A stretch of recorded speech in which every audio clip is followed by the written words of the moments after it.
महाशिवरात्रीच्या दिवशी वाचा ही अद्भुत पौराणिक व्रतकथा. भगवान भोलेनाथ स्वतः येतील रक्षणाला, दुःख समस्या होतील दूर असे मानले जाते की महाशिवरात्रीची ही व्रतकथा वाचल्याने वैवाहिक जीवन सुखी होते आणि जीवन सुख समृद्धीने भरलेले राहते. महाशिवरात्रीची ही व्रतकथा वाचाल तर भोलेनाथाची होईल कृपा.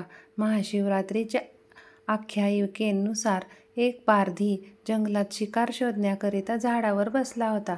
संपूर्ण दिवस गेला परंतु त्याला शिकार गवसली नाही. सायंकाळ हरणाचा एक कळप तेथे पाणी पिण्याकरता आला.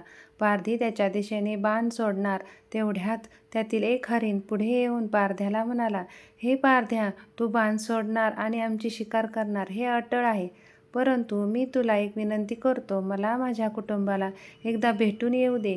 माझी कर्तव्ये मला पार पाडून येऊ दे. हरणाने वचन दिल्याने पारध्याने त्याची विनंती मान्य केली. दूरवरून मंदिरातील घंटांचे आवाज येत होते. ओम नमः शिवाय कानावर येत होते.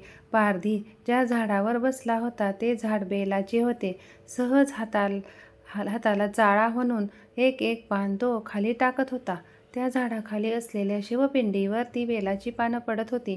नकळत का होईना त्या पारध्याच्या हातून शिव उपासना घडली. हरीण परत आल्यानंतर त्याने पारध्याला म्हटले की आता मला मार, मी माझे कुटुंब प्रमुख असल्याचे कर्तव्य बजावून आलो आहे. तेव्हा लगेच मादी हरीण पुढे आली आणि तिने म्हटले, त्यांना नको, मला मार, मला माझे पत्नी धर्माचे कर्तव्य पार पाडायचे आहे. त्वरित हरणाची लहान पिल्लं पुढे आली आणि म्हणाली, आईला नको, आम्हाला मार, आम्हाला आमचे पुत्रधर्माचे कर्तव्य पार पाडू दे. ते पाहता पारध्याच्या मनात विचार आला, हे प्राणी मात्र असून देखील आपापल्या कर्तव्याला चुकत नाहीत, तर मी माझ्या मानव धर्म दया धर्म का सोडू.